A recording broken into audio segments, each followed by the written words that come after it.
Bonjour. Dans cette vidéo, je vais tout simplement répondre, et surtout d'une manière sourcée, argumentée, à cette chaîne islamique qui s'appelle Islam et Culture, qui s'attaque sans preuve dans sa vidéo à un passage du livre de Cheikh Ali, c'est-à-dire Ali Babal, qui traite de la sortie de la femme du prophète Saouda, qui allait faire ses besoins à la tombée de la nuit, comme toutes les femmes du prophète de l'islam à Médine. Que reproche-t-il à l'auteur? Écoutez bien.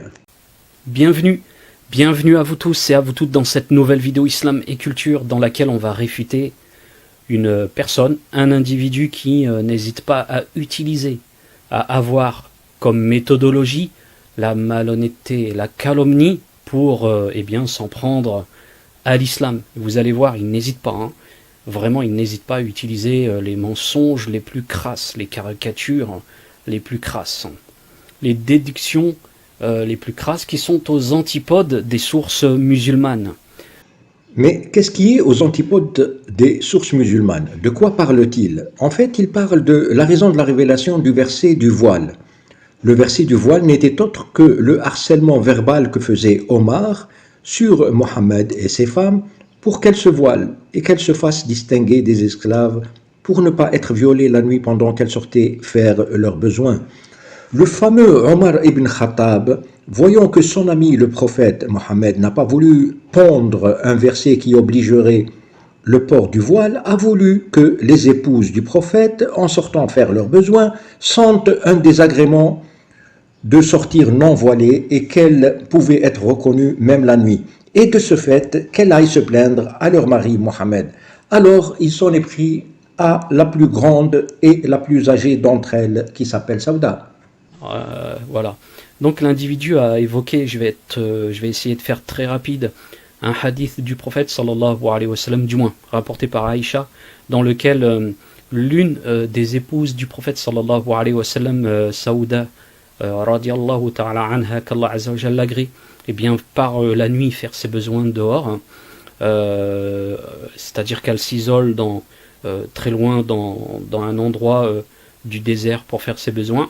Et au moment où elle sort, Omar radiallahu ta'ala an, eh bien l'aperçoit et l'appelle: oh Saouda, on te reconnaît, etc. Donc à partir de là, ce hadith il est rapporté par Al-Bukhari, mais il a d'autres versions qui le complètent, c'est-à-dire que l'une se complète avec l'autre évidemment. Eh bien dans ce hadith, on a, comme je vous l'ai dit, Omar qui appelle Saouda, qui la reconnaît parce que c'est une grande femme, etc. Voilée, mais grande femme, il lui dit Omar qui appelle Saouda, qui la reconnaît parce que c'est une grande femme, etc. Voilée, mais grande femme, il lui dit Comme vous le constatez, il essaye vraiment de donner la plus belle image possible des personnages de l'islam, au point qu'il se noie dans des contradictions successives, sans même s'en rendre compte. Vous avez entendu une femme qui s'est retenue toute la journée pour attendre l'obscurité du soir afin de sortir discrètement faire ses besoins. Et voilà que Omar, à voix haute devant d'autres hommes, lui crie « On t'a reconnu, ô Saouda !» Et lui, il prétend que c'est parce qu'il était tellement protecteur. Alors, il adoucit l'événement en disant qu'il l'a appelé. Non, au fait, il l'a harcelé. Parce que si Saouda avait compris que c'était juste un appel, elle lui aurait répondu et ne se serait pas plainte à Mohammed. S'il était vraiment protecteur et compagnon du prophète, il n'aurait pas commencé à appeler à voix haute la femme de son prophète, qui sort discrètement à l'abri des regards. Il aurait même détourné son regard et changé d'endroit avec ses compagnons pour s'asseoir ailleurs. C'est une bourde que ce monsieur vient de faire. Il dit que Saouda était voilée, grande et voilée, et il va répéter cette bourde dans quelques minutes, une seconde fois. Le verset du voile n'était pas encore descendu, sinon toute cette histoire voulait arriver au point que Mohammed décrète la révélation du voile. la plus forte, la plus élevée. Et donc on voit ici, dans ce hadith rapporté par Ibn Jarir, qui est une version du même hadith qui vient donc compléter les autres, qu'il l'a appelé avec sa voix très haute, ce qui signifie, encore une fois, conformément aux autres hadiths qui qui l'a appelée de loin, quoi, en fait. Il l'a reconnue parce qu'elle était grande, elle est sortie la nuit. Il était tellement protecteur qu'il voulait que personne la voie, même la nuit en hijab, il voulait pas. Et donc, il a dit, ouais, on te reconnaît, etc. Il était tellement protecteur et tout. Il voulait tellement que les femmes du prophète, alayhi salatullah, soient préservées, protégées de quiconque, en fait. Vous constatez comment il défend l'incivilité du personnage d'Omar, qu'il sacralise, en répétant sans cesse qu'il était protecteur des femmes du prophète et ne voulait que personne ne les voie, et qu'il a appelé Saouda de loin dans la nuit, devant d'autres compagnons, puisque, dit-il en criant, « On t'a vu, Saouda !» Dites-moi, est-ce que le comportement d'un homme qui respecte le prophète, sinon pourquoi Saouda se serait-elle fâchée et serait-elle retournée se plaindre à Mohammed? Bon, pour répondre à ce monsieur, je laisserai le soin de la réponse à l'auteur Ali Babal, au cas où il aurait jugé utile de répondre à ce monsieur. Moi, par contre, ce qui m'a apostrophé et que je vais réfuter avec grand plaisir, c'est ce passage. Écoutez bien.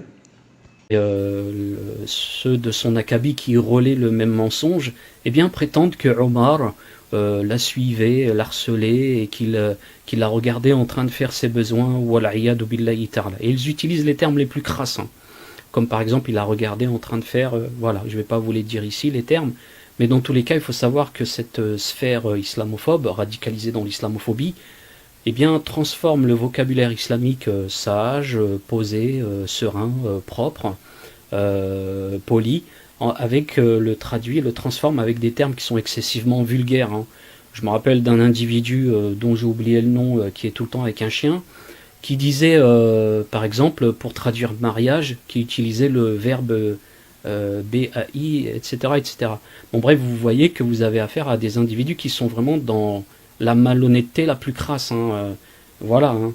Déjà, à partir de là, vous savez à qui vous avez affaire. Et ils font cela avec tous les versets du Coran, avec toutes les paroles du prophète, sallallahu alayhi wa sallam. Ils présentent la chose d'une manière qui n'est pas en rapport avec le texte, en fait. Déjà. Tout d'un coup, ces pseudo-cheikhs musulmans nous surprennent en disculpant les textes islamiques de contenir des obscénités et des termes impudiques. Ils prennent un ton d'innocents qui seraient choqués par de tels usages et l'islam en est complètement saint et innocent. Et ces personnages sont d'une pureté angélique. Écoutez alors ces hadiths, et là je défie ce bonhomme et ses suiveurs aveugles de le réfuter. Justement, il se plaint, comme il vient de le dire, du mot B-A-I-S-E-R, baiser, au point qu'il fait semblant de ne pas le prononcer entièrement. Dans le hadith connu par celui de la discussion qui s'est déroulée entre le prophète et un homme qui s'appelait Ma'iz ibn Malik, qui a voulu se confesser au prophète, parce qu'il avait, dit-il, forniqué avec une femme plus de 4 fois, alors pour lui éviter qu'il soit lapidé, Mohammed lui pose des questions pour s'en assurer. Il lui dit, peut-être que tu lui as seulement fait des clins d'œil. Et l'homme lui répondit, non. Et le prophète lui demande, peut-être que tu l'as embrassé seulement. Et l'homme qui répondit, non. Alors le prophète lui a demandé carrément, tenez-vous bien, est-ce que tu l'as baisé? Aniktaha en arabe. Je sais qu'il y a des musulmans qui regardent la vidéo, ils vont être choqués, mais il faut qu'ils connaissent l'histoire de leur religion et des personnages qu'ils sanctifient. Et pour étayer mon argument, voici d'abord la traduction de Aniktaha. Aniktaha, ça veut dire « Est-ce que tu l'as baisé ?» Texto. Pour ceux qui n'osent pas croire encore, voici le cheikh Zaïd ibn Msaffar el-Bahri dans son discours du 31 octobre 2017. Écoutez bien. ولذا لما أتى ذلكم الرجل إلى النبي صلى الله عليه وآله وسلم وأقر على نفسه بالزنا أعرض عنه صلى الله عليه وآله وسلم فقال لعلك قبلت لعلك غمزت، المهم أنه كرر عليه. فلما لم يكن هناك بد من أن يصرح هذا الذي وقع في الزنا بأنه زنى، صرح صلى الله عليه وآله وسلم لأن الحدود تدرى بالشبهات تكون واضحة، قال أنكتها فلما أقر بذلك رجمه صلى الله عليه وآله وسلم. قال أنكتها فلما أقر بذلك رجمه صلى الله عليه وآله وسلم. Alors, mon ami, que penses-tu de l'expression de ton prophète Aniktaha, qui veut dire est-ce que tu l'as baisé? Est-ce que c'est un vocabulaire que tu qualifies toujours de crasse, de impoli? Bon, peut-être que tu vas lui trouver des circonstances atténuantes. Et on passe au deuxième hadith, Sahih, qui va être choquant aussi. Le second hadith, aussi choquant que le précédent, est celui de la recommandation du prophète de l'islam à ces hommes de répondre aux Mécois qui viennent se vanter devant eux de leur ascendance et de la noblesse de leur famille.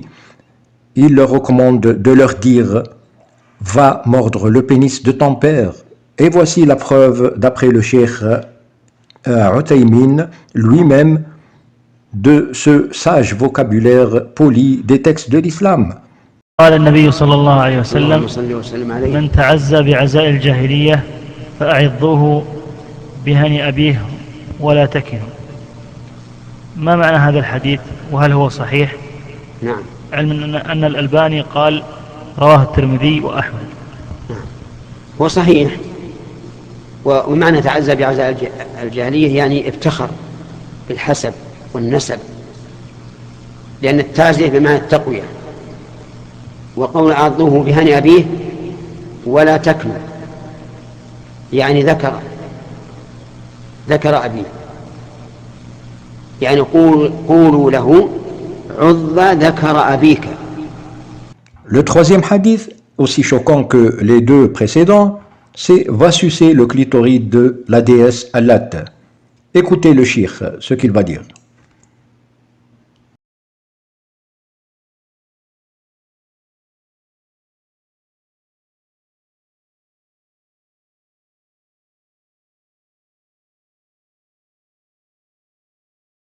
فغضب أبو بكر الصديق قال له امصص بزر اللات. البزر معناه الفرج، ودي كلمة غاية في المسبة والإهانة، لأنه ذاك ما بيعبد اللات. قال له أمشي وأمصص بزر اللات بصريح العبارة. Pour enjoliver l'image de l'islam, c'est dans leur tête, ces cheikhs-là sont dans le droit chemin parce qu'ils ont le droit de mentir.